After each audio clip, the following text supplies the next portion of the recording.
Hello সবাইকে, আমি সায়নী। আজকে এসেছি নতুন একটা ভিডিওর সাথে।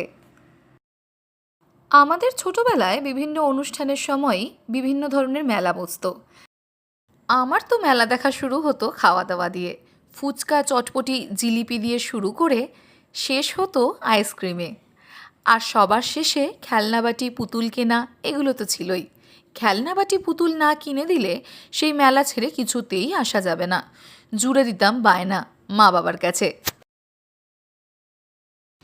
রাস্তা দিয়ে যাওয়ার সময় হঠাৎ একদিন দেখলাম আমাদের বাড়ির পাশের এলাকাতেই একটা মেলা বসেছে। দেখা মাত্রই বায়না জুড়লাম বরের কাছে, মেলাতে নিয়ে যেতেই হবে।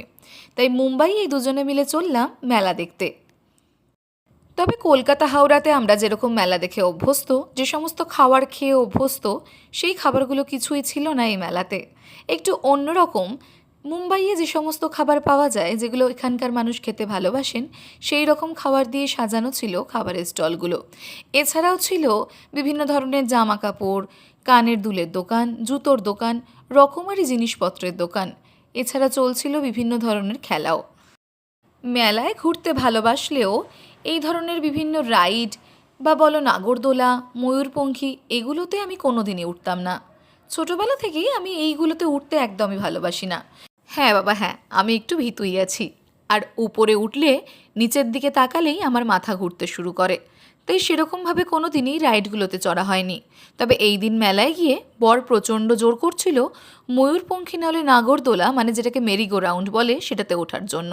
আমি না উঠে সোজা চলে এলাম এই স্প্রিং পটাটোর কাউন্টারে। দেখে নিলাম কি করে ওনারা এই স্প্রিং পটাটো বানান এবং উপভোগ করলাম দুজনে মিলে।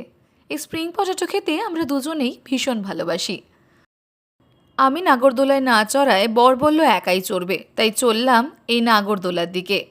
নাগরদোলা চড়া শেষ হতেই দুজনে মিলে ধরলাম বাড়ি ফেরার পথ। আজকের মেলা দেখা এখানেই শেষ হলো। আপনাদের যদি ভিডিওটা ভালো লেগে থাকে একটা লাইক, কমেন্ট, শেয়ার করে দেবেন। আজকে চলি, টাটা।